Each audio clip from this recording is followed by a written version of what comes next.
Hello and welcome back to our playthrough of Lost Kingdoms 2.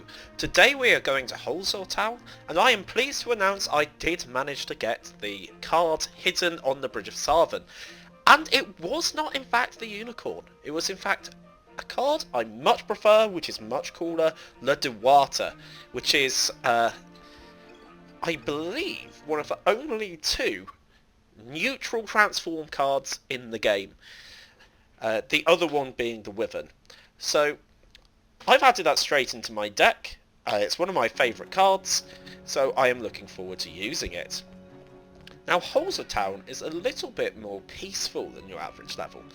Kandari soldiers came through and burnt everything, but by and large they have come and gone.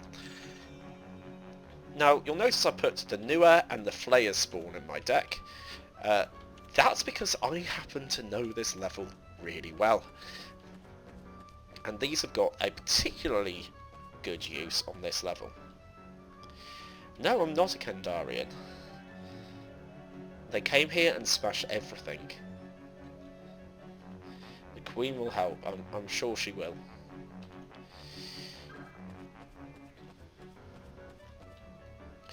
Now, I'm on the lookout here for cards hidden down back alleys. Such as this. Hooray! The Red Lizard card. Very useful card. If only I didn't already have it, but, you know, just trying to build up the collection. Now that's the sound of a mech behind me. I'm going to talk to this guy first, because, you know, the mechs will just pause while I have my conversation. Now, these go a lot faster than the previous mechs, but they still have the same weakness, which is electricity. Just blast them with a Flayer spawn, and they die. I don't think the Kendaris thought this through. They can invent mechs, surely they can invent galvanized rubber. I get the second of the trio of elemental demons, the Efreet. That's the fire one. I will get the Dao in a couple of levels time, which will be a earth version of it. But I'll have to do a bit more story and side questing for that. I haven't spoken to you yet. Well, the Kendaris are committing war crimes, but I need to go and get my cards. Yeah, I'm sure there's nothing ethically wrong with me taking all of the money from this war-struck, starving nation. Oh, you want some water? Okay, I'll see what I can do. Joseph has the key. Well, if I can find Joseph's corpse, I'll get on that for you.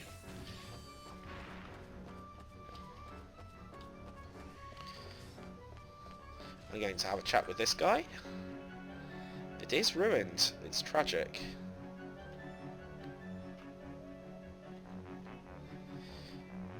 What? You worked for the royal family? 15 or 20 years ago, the current queen was just a little girl. But there were 2 princesses? Wow. They had to get rid of one of them?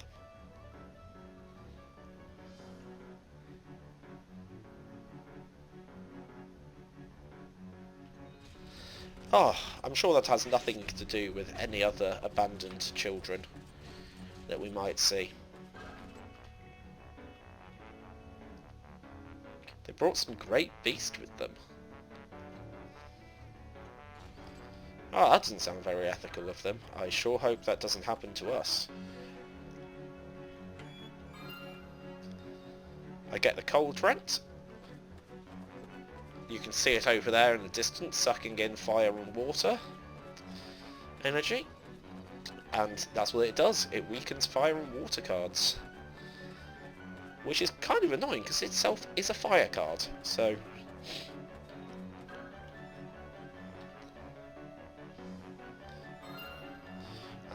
the water fountain control mechanism. That'd be useful. Oh, they've smashed a statue of Queen Kautia from the first game. How dare those Kendari dogs do this?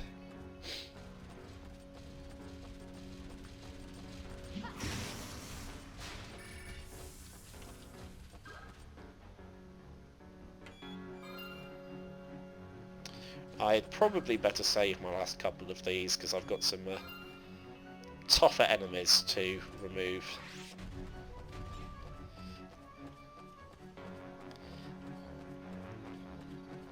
My other attack should be good enough.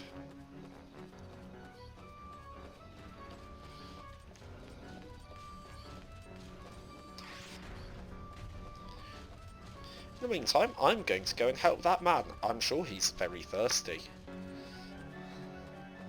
I wonder if he'll give me a card if I help treat his thirst.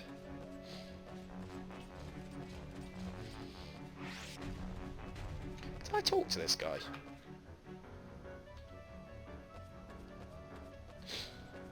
I don't think I did.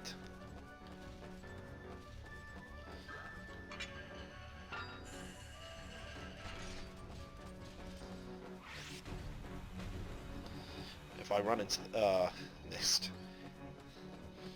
I'm sure that guy will be so grateful when I get back to him. Well, he's moved. What's that? He's dead? Oh no. That was not what I intended to happen. But at least I got a card out of it.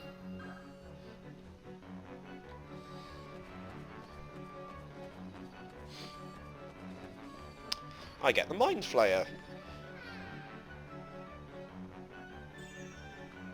Well, I could do that if I were a little coward. Or instead, I could just kill everything using the Flayer Spawn card as the designers of this game intended.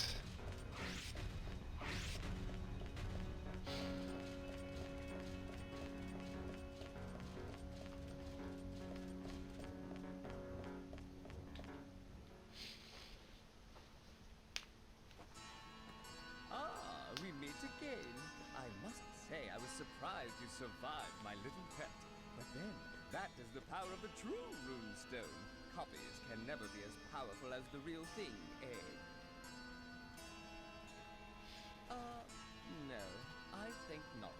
I am not foolish enough to challenge the bearer of the one true runestone to combat.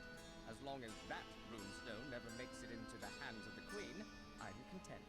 Without the real runestone, she'll never be able to use her god-level cards, and I will win. I must bid you farewell once more, but don't worry, I'm leaving you in good hands. I hope you enjoy my little toys.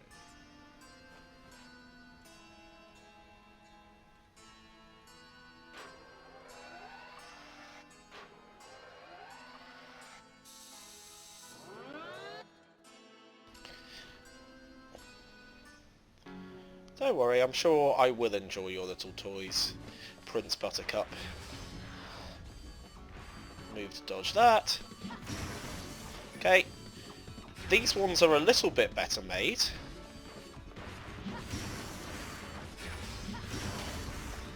They are actually supposed to take about 3 shots on average, so that's actually quite unfortunate. Well, time to use the Lich.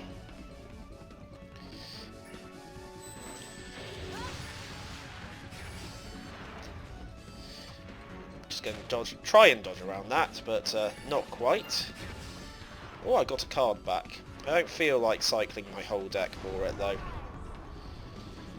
I'm going to use Absolute Zero here. It should be able to hit. It's a bit easier to hit than...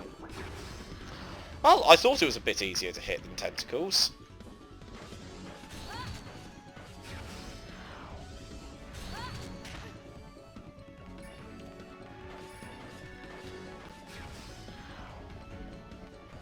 I will aim to hit this with the Wraith for a little bit of life steal. There we go. That's my mana back.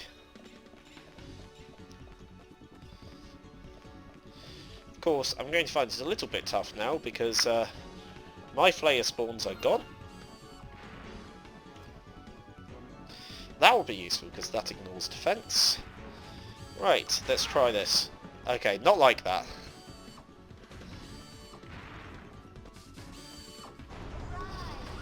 Here we want to use the Whirling Blade. Kind of like a fire version of the Stormhagen.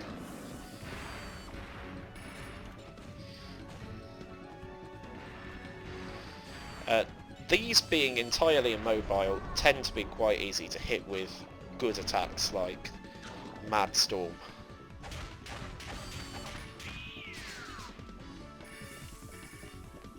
And that will do!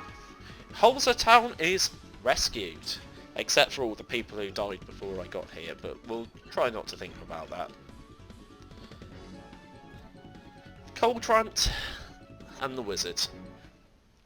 Now you might think I'm done with Holzer Town, but I am not. You are never done with Holzer Town. What you need to do is go straight back in, because when you revisit this place, you get new NPCs, and one of them gives you a very important tip. Now you actually start spawned right at the end, so it's very, very similar.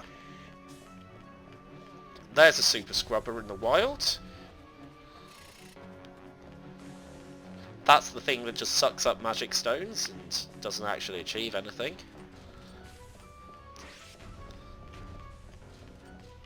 Now, I actually don't know how to get that chest over there. I've tried multiple times to jump over the rubble.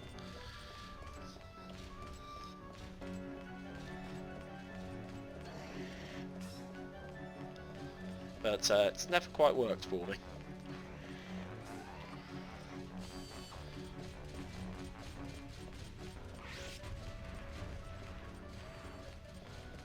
I thought there was meant to be a guy. I think maybe you have to return after the Plains of Roel. Ah well, I'll use this to show off two of my favourite cards.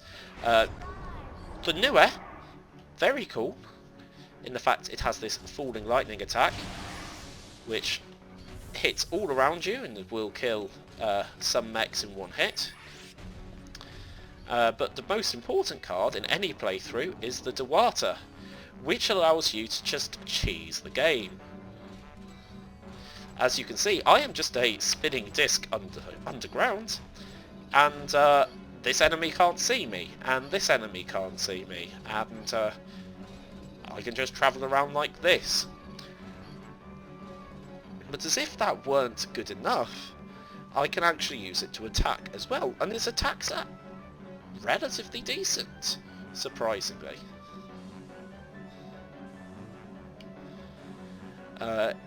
It's actually made out of 3 pots, which is a strange monster. It can fire ice from a distance, doing a good damage. And it can hit people with its torso pot. This is really useful if you just want to get around levels quickly. Well, I say quickly, but safely, without getting attacked by too many monsters at once. Anyway, because the NPC doesn't seem to have spawned in, I shall leave Holzer Town here, but I will be coming back here at some point for the side quest, which will take me to Obiomix Gorge. Thank you for watching that episode. Once again, I've been Scissors Lizards, and I hope you're enjoying this playthrough. We're quite close to the denouement of the main story, so we will now be going back to do some of the side quests to make sure that we get the good ending. So thank you for watching, and tune in next time where we explore the Plains of Roel.